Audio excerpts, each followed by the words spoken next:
This podcast is produced by the Fireside Chat Club of Canada.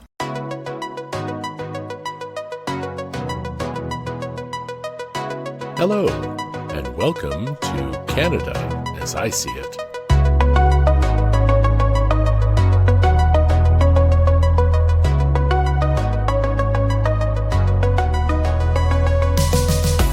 Hello, and welcome to the podcast. I'd like to thank Andrew, one of the 2 a.m. Club members, for introducing the podcast this week. Well, last week, it just sucked for me. That's just plain and simple. I had the unfortunate experience of having a kidney stone attack, my second in less than a year, and that previous one almost caused me to miss a Sunday upload of the podcast back in March. Well, this one caught me by surprise. It started as a loss of appetite, followed by a headache, followed by the pain in the abdomen, and it was on my left side. Well, that was on Tuesday afternoon. It got progressively worse to the point where we headed to the ER at 5 in the morning.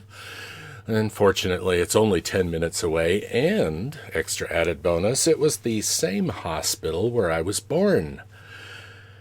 After a shot of hospital-strength Advil, blood and urine tests, and a CT scan, it was confirmed. Well, we both, doctor and myself, decided to let it pass, and, I was good for the rest of the day. Unfortunately, though, the pain meds were not enough for the second offensive on Thursday morning at 1 a.m. And that lasted until 5. Fortunately, it finally passed on Thursday afternoon, and I was able to hobble into work on Friday. And by that point, I was already 2 days past my usual recording time of the pod.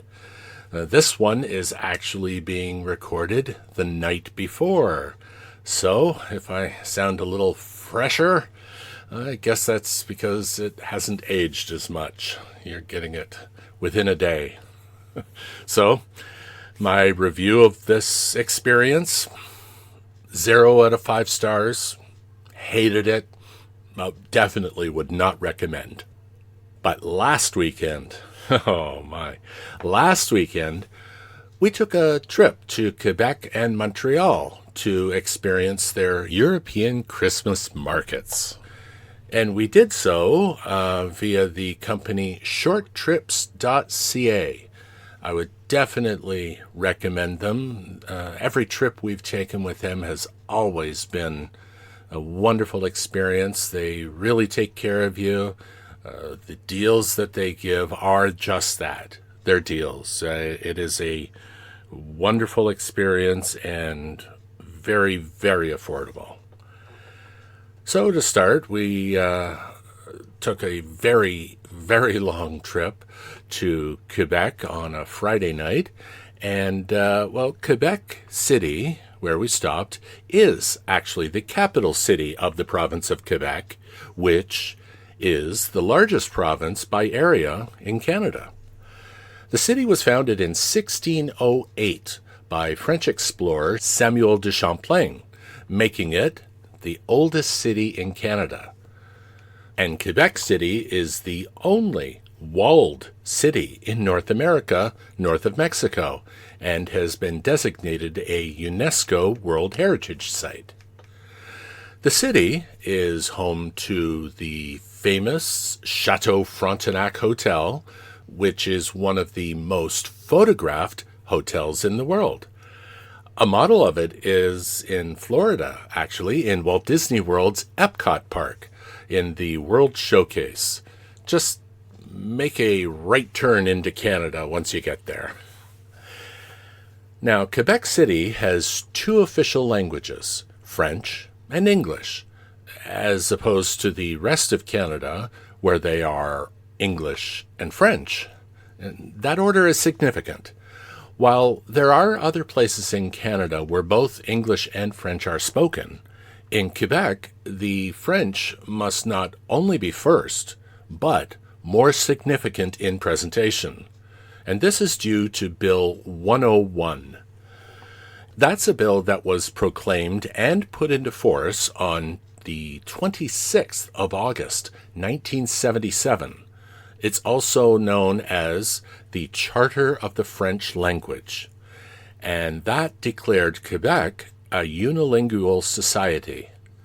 The charter was a reaction to an environment that threatened the survival of a French Quebec.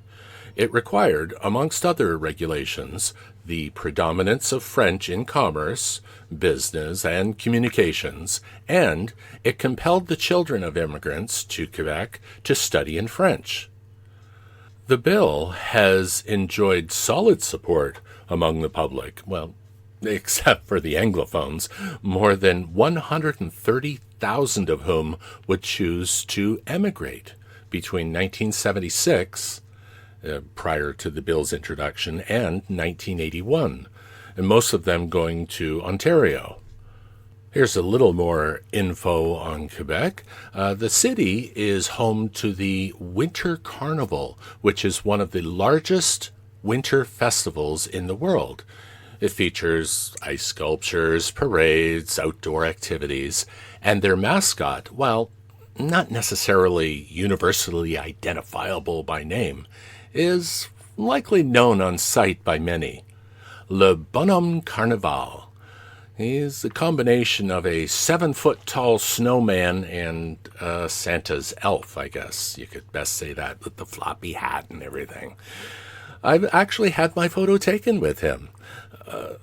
But I don't think it was the real one. It was probably one of his helpers. The city has more than 37 museums and galleries, including the Musée de la Civilisation and the Musée National des Beaux-Arts du Québec. When we were in Quebec City, I just had to tell our tour guide that I worked in broadcast and did the sous-titres pour les publicités, the closed captioning for the commercials. He kind of nodded at my pronunciation, and I said, yeah, that's all I got. I can read French and understand it most of the time, and I can listen to it as long as it's spoken lentement, slowly, and understand it, but I cannot for the life of me compose a sentence, either written or verbal. I said, my accent can be good, but really, I speak what is probably best known as franglais, not Quebecois French, which is, incidentally, markedly different from Parisian French. Our guide told the story of how on a trip to Paris, the Parisian locals kept switching to English because they considered his French to be dirty and unlistenable. Speaking of speaking French, Quebec City is the second largest French-speaking city in the world after Paris. While we were in the Old Town, the fortified or walled-in part of the city, we visited the Cathedral Basilica of Notre-Dame de Quebec, Our Lady of Quebec City. It is the oldest church in Canada and actually was the first church in Canada to be elevated to the rank of minor basilica by Pope Pius IX in 1874. Now, it may have that, but it is also some kind of futuristic place. Or really, maybe I haven't been in a church for so long that I missed the transformation. There were QR codes on practically every surface so that you could make an offering, light a digital candle, or get more information on that magnificent building. Another place that we visited, which I have seen before, were the Plains of Abraham, and this is where the Battle of Quebec, or the Battle of the Plains of Abraham, took place back in 1759. Now, really, before I go further, you might think that the plains were named after someone biblical, as in Abraham, who was the common Hebrew patriarch of the Abrahamic religions, including Judaism, Christianity, and Islam? No, nothing that obvious. The plains are likely named after Abraham Martin. He was a Scottish fisherman and river pilot. He moved to Quebec City in 1635 with his wife Marguerite Langlois and received 13 hectares of land from the Company of New France. The battle took place on the 13th of September, 1759, and it involved the British Army and Royal Navy against the French Army. The battle involved actually fewer than 10,000 troops in total, but really proved to be a deciding moment in the conflict between France and Britain over the fate of New France. This battle, which lasted really only about an hour, was the culmination of a 3-month-long siege by the British. And the British were commanded by General James Wolfe, and he was fighting against General Louis-Joseph Marquis de Montcalm. Unfortunately, both generals were mortally wounded during the battle. Wolfe died of gunshot wounds just as the French began to retreat, and Montcalm died the next morning after receiving a musket ball wound just below the ribs. This result actually led 4 years later to the French ceding Quebec to Great Britain. Now, I'm going to go through a few names here, and you'll see a pattern developing in how things just went by.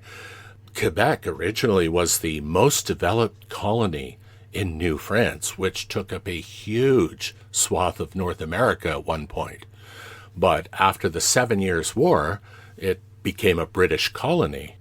First, it was known as the Province of Quebec, directly after the battle from 1763 to 1791.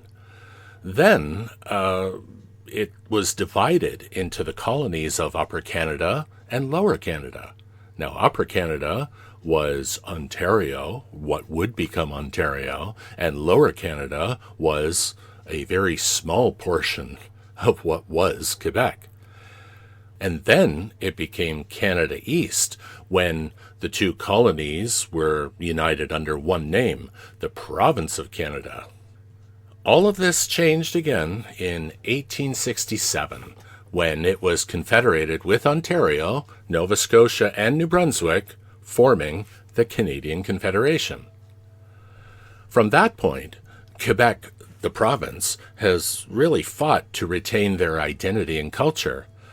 It has seemed extreme at times, but really, to visit the city and experience all that she has to offer, the sights and the culture, I definitely suggest a trip to La Belle Province. One of the highlights of our trip, getting back to that, we were on a trip, right? Yeah, it's not just a history lesson today, folks.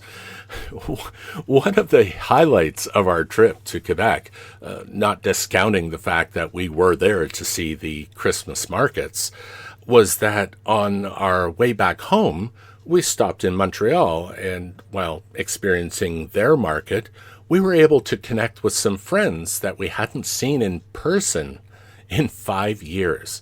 This couple is Steve and Sharon, who we met on a Disney cruise we took back in 2019, along with Tim and Peggy, who live in Minnesota. Shout out. There was 7 days of sailing back then and meals, and all of this led to a friendship that, well, lives to this day. We get together every few months via Zoom to catch up on what's going on in our lives and plan future trips together. And, it just occurred to me now that I did not get them to record an introduction to the podcast. Oh my, where was my head? On that note, if you would like to introduce this podcast, and talking to you, Stephen, Sharon, and Tim and Peggy, please send me a recording of you saying, "This podcast is produced by the Fireside Chat Club of Canada." And you can send it to me at as I see it at warpole.ca. That's WHORPOLE.ca. Well, Christmas is only a few days away, and Caroline and I actually noticed that we were both uncharacteristically prepared for the season today. We're usually struggling to find the last or multiple gifts or food items before the actual day. Well, not this year.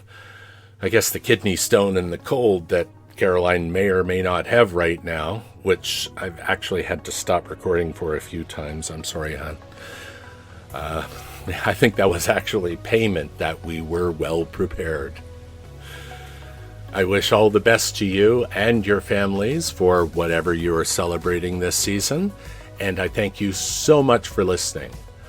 I will speak to you one more time for this year, and that will be next week. And that's a part of Canada as I see it. It is written and produced by me, James Warpole, and brought to life by the Fireside Chat Club of Canada.